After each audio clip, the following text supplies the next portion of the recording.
안녕하세요, 쌤입니다. 오늘은 뭐든 잘할 수 있겠다는 마음 만들기라는 제목으로 유익한 시간을 함께 하도록 하겠습니다. 새해가 시작되고 새로운 한 달이 시작되고 또 이제 매주 이제 새로운 한 주가 시작되죠. 그리고 이제 매일 아침에 일어나서 새로운 하루가 시작됐다. 우리는 이제 늘 새로운 것에 늘 마주하고 거기에 대해서 뭔가 한번 해봐야지 이런 이제 의욕도 생기는 것 같아요. 근데 그렇게 이제 뭐든지 시작하면서 제일 필요한 건 뭘까요? 거기에 맞춘 어떤 목표나 계획도 물론 중요하겠지만 일단 내 앞에 어떤 그런 과제가 던져지든지 뭐 이 정도 얼마든지 해낼 수 있어 라는 자신감, 그게 있어야 이제 실천 계획도 의미가 있는 것 같습니다. 어떻게 하면 뭐든 잘할 수 있다는 마음이 생길까요?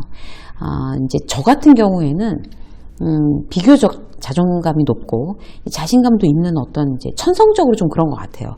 그럼에도 불구하고 그게 늘 유지되는 건 아니죠. 그래서 어느 날은 굉장히 막 의욕이 막 상승 기류를 타다가 어떨 때는 자신감이 하나도 없어지다가 막 그냥 자존감이 바닥을 치거나 이러는 경우도 있단 말이에요.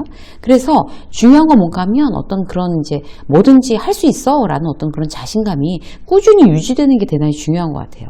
그러니까 내 마음을 튼튼하게 하고 자신감이 지속적으로 유지하는 상태가 되면 어떤 일이 닥쳐오거나 예상치 못한 어떤 허들이 생기더라고 하더라도 이제 내가 어떤 이제 계획대로 밀어붙여서 내가 원하는 거를 이루기가 쉬워지겠죠. 자, 그럼 어떻게 해야 뭐든 잘할 수 있다는 마음을 만들 수 있을까요? 첫 번째. 장점에 집중하는 거예요. 그러니까 평소에 우리가 이제 자신감을 계속 이제 유지하기 위해서 평소에 중간중간 내 장점이 뭐지? 라는 거에 이렇게 집중하는 습관이 이제 중요하다는 거죠. 장점에 집중해야지 자신감이 커지는 건 너무 당연한 얘기인데 누구든지 이제 이 자기 장점에 집중하는 거를 잘 못해요, 사실. 그래서 자기 장점에 집중하기 위한 쉬운 방법은 첫 번째, 일단 적어보세요. 여러분들도 지금 출근 시간에 이걸 이제 들으시든지 아니면 퇴근하고 나서 보시든지 간에 지금 걸어가거나 운전하시면 어쩔 수가 없지만 그냥 이제 어떤 테이블을 두고 앉아 계시는 분들이라고 하면 지금 다이어리를 펴셔서 여러분들의 장점을 한번 적어 보시는 거 굉장히 좋을 것 같아요. 그러니까 내 장점을 적는 거예요. 예를 들어서 난 아무것도나 다 좋아요. 나는 체력이 좋다. 밤새도 끄떡없다. 영어를 잘한다. 처음 본 사람과 어색하지 않게 잘 어울린다. 이런 거 있잖아요. 그러니까 어떤 거라도 나의 장점을 막 이렇게 적는 거 너무 중요하죠. 그리고 두 번째는 이제 적는 거보다 더 효과 있는 거 물어보세요. 주변 사람들한테. 내 장점이 뭐라고 생각해? 여러분들은 물어보시면 됩니다. 그러면은 이제 동료나 누군가가 네 장점은 이런 거야 라고 얘기를 해주겠죠. 그럼 내가 나를 생각하는 것보다 더 그렇구나, 훨씬 더 믿음이 가는 거예요. 남의 입을 통해서 듣는 이야기가. 그래서 효과적이죠.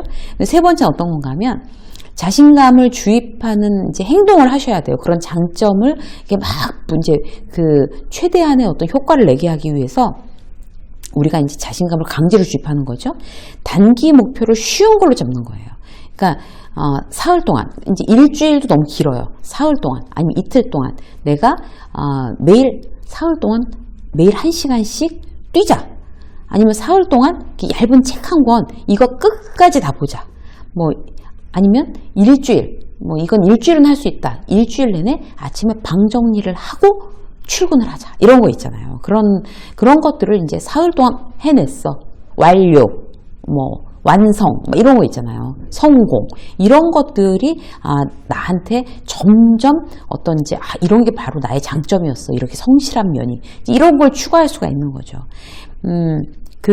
거기에 이제 한 가지 더 덧붙여서 말씀드리면 매일 이제 어떤 일기를 쓰면서 내가 잘한 거, 나의 장점, 내가 잘해낸 거, 이런 거에 대해서 그런 거 위주로 쓰시는 거예요. 그리고 뭔가 실패한 게 있다면 또 쓰셔서 거기에 대한 이제 보완점을 써야 되지만 거기에만 집중을 하는 게 아니라 가능한 장점을 더 비중 있게 집중하는 거.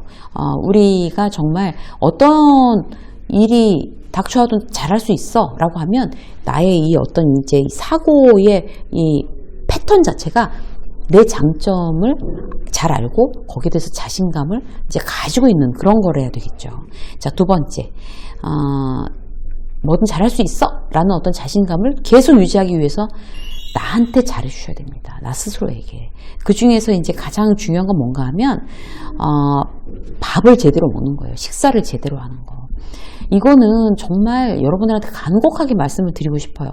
비싼 밥을 먹으라는 얘기 아니에요. 나 스스로한테 예의를 갖추시란 말입니다. 그 먹을 때 자존감이 제일 영향을 많이 받습니다. 그러니까 어떤 걸 먹느냐, 어떤 자세로, 어떤 분위기에서 어떻게 먹느냐. 그러니까 예를 들어서 이제 편의점에서 서서 늘 삼각김밥이나 컵라면을 아침으로 먹는다. 뭐 무슨 핫바 이런 거를 아침으로 먹고 두유랑 핫바 이런 거를 그냥 편의점에서 서서 이렇게 막 먹고 사무실에 들어간다. 물론 바쁘면 그럴 수 있어요. 근데 그것도 어쩌다 한 번이죠. 바빠서 어쩌다 한 번인데 매일매일 그렇게 한다. 그러면 자존감 떨어집니다, 여러분. 그리고 스스로를 존중하지 않는다는 느낌 때문에 자신감도 동반 하락이 되는 거예요. 대단히 중요한 일이고요. 내가 내 자신감을 매일 편의점에서 서서 뭘 먹음으로 해서 떨어뜨리고 있는 거예요. 나는 중요하고 존중받아서 마땅한 사람인데 내가 나를 그렇게 대접하지 않으면 타인도 나를 그렇게 대접하지 않습니다. 그래서 밥을 제대로 먹는 게 중요해요. 밥을 제대로 먹는데 돈이나 노력이 많이 들지도 않아요. 딱 정말 30분만 일찍 일어나서 사과 한 쪽, 계란 후라이 한 개, 뭐 바나나 반 쪽, 뭐 커피 한 잔을 이렇게 예쁜 접시에 담아놓고 오늘도 정말 잘 부탁합니다. 내가 나한테 잘 부탁한다는 뜻에서 정말 이렇게 아침 식사를 대접한다고 생각해 보세요. 그러면 하루 종일 고생할 나한테 그 정도는 해줘야 되는 거죠. 서서 삼각김밥이면 날마다 웬 말이에요. 예. 점심시간도 많이 달라졌죠.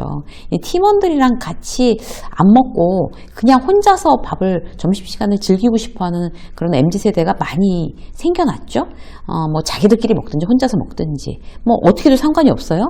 그 시간에 이제 쉬고 싶으니까 포인트는 뭔가 하면 제대로 먹는 거죠. 점심을 나한테 감사하는 마음으로, 오후도 잘 부탁한다는 마음으로. 그래서 점심을 어떤 이제 대충 때우고 나 딴 거 뭐 한다. 대충 때운다라는 게 날마다 반복되면 자신감에 대단히 부정적인 영향을 미친다는 거 다시 한번 말씀드리고 싶고요. 자, 나한테 잘해주기 두 번째로는요. 긍정적인 말을 스스로한테 하는 거예요. 그게 잘해주는 거예요. 좋았어, 잘했어, 거봐 되잖아. 내가 제일 잘 나가. 역시 잘한다니까. 뭐 이런 이야기들을 스스로에게 자주자주 해주세요. 저는 이제 원고 다 써놓고, 이제 아니면 촬영 다 해놓고, 저 혼자 수고하셨습니다. 막 이렇게 해요, 나한테. 수고하셨습니다. 저 혼자. 정말 애쓰고 수고했잖아요. 그럼 누군가에게는 수고했다는 얘기를 들어야 되는데, 원고를 누구랑 함께 쓰는 게 아니니까. 제가 제 스스로한테 얘기하는 거죠. 강연자로, 막 진짜 솔직히 막 만들고 싶지 않은 거 힘들고 어렵게 다 만들었어요. 다 만들어 놓고 나서 진짜 수고했네. 이 어려운 걸 해냈지 말입니다. 막 혼자 그렇게 얘기하는 거죠. 그게 저는 저한테 잘해주는 일이라고 생각해요. 그렇게 되면 결국에 이제 그 자신감을 유지하는 데 대단히 큰 도움을 받습니다. 자, 세 번째. 부정적인 감정을 방어하는 거예요. 우리 늘 잘하고만 살 수는 없잖아요. 근데 후회해도 소용없는 일, 이미 엎어진 물, 이런 거에 집착하지 마세요. 이런 거에 집착하면 용기가 없어져요. 그 지인 중에 PT를 한번 굉장히 실수를 해서 이제 그 임원들인데 굉장히 망신을 당했다는 거예요. 그 이후로는 못하겠다고 후배한테, 그 담당 과장한테 그걸 계속 시키더라고요. 자기네 부서의 PT를. 그 얘기를 해서 제가 정말 심각하게 얘기해 줬어요. 어떻게 해서든지 다시 아무리 두렵고 힘들 것 같아도 또 실수할까봐 무서워도 직접 해라. 그렇게 안 하면 극복하지 못한다. 그 부정적인 감정에서. 너무 중요한 일이거든요. 그때 실수한 건 실수한 거고 지금도 잘하면 되지. 다시 실수하지는 않는다. 이렇게 이제 스스로를 좀 다독이면서 다시 시도해보라고 얘기를 해줬어요. 우리가 부정적인 감정을 방어하는 거는 우리가 정말 잘 살아나가는데 대단히 중요한 부분입니다. 자, 한 가지만 더 볼게요. 잘 살고 있다는 거 확인하는 거예요. 그래야 자신감을 유지할 수가 있어요. 그러니까 나 지금 잘하는 거 맞지? 이걸 확인하면 내 자신감을 유지하든 더 올리든 할 수 있다는 거죠. 잘 살고 있다는 거 확인하기 위해서 가장 좋은 건 뭔가 하면요. 운동하시는 거예요. 땀 쫙 빼고 막 격하게 헐떡거리게 운동하고 샤워하고 딱 나온 느낌. 그게 바로 자신감입니다. 그러면 뭐든 할 수 있다는 생각이 들어요. 그 순간에. 왜냐하면 내 신체 에너지가 대단히 좋아졌거든요. 그런 순간을 규칙적으로 만드는 거 여러분들이 꼭 신경 쓰셔야 되고요. 자, 두 번째는 뭔가 하면 앞으로 한 걸음 더를 확인하는 거예요. 체크. 뭐 예를 들어서 앞으로 한 걸음 더 지금 진보한 부분이 나에게 어떤 게 있지? 여러분들 이제 적으세요. 그러니까 뭐 통장에 돈이 더 많이 쌓였다든지 아니면 경력이 내가 더 쌓였다든지 작년보다 올해 매출이 더 좋아졌다든지 실패로 인해서 노하우가 난 더 축적됐다든지 어쨌든 예전보단 지금이 산에 가는 이제 그런 좋은 루틴이 생겼다든지 이거는 앞으로 내가 한 걸음 더 걸어 나가는 거잖아요. 뭐라도 한 걸음 더 나아가고 있다는 바를 나 스스로에게 알려주세요. 지금 잘하고 있어. 봐봐, 한 걸음 더 나갔잖아. 이거를 내가 나에게 알려주고 적고 거기에 대해서 안심하고 더 의욕이 생기고 이런 어떤 내 스스로의 어떤 노력 이런 것들이 끊임없이 우리가 반복돼야 어떤 일에도 자, 다 덤벼 이렇게 되는 거죠. 여러분들 다 자, 무슨 일이든지 다 자신감 갖고 자, 덤벼 다 해낼 수 있어 라는 어떤 그런 마음의 그런 훈련들 오늘 말씀드린 4가지 활용하셔서 잘 이루어 나가셨으면 좋겠습니다. 유세미 직장 수업 오늘 여기까지 하겠습니다. 고맙습니다.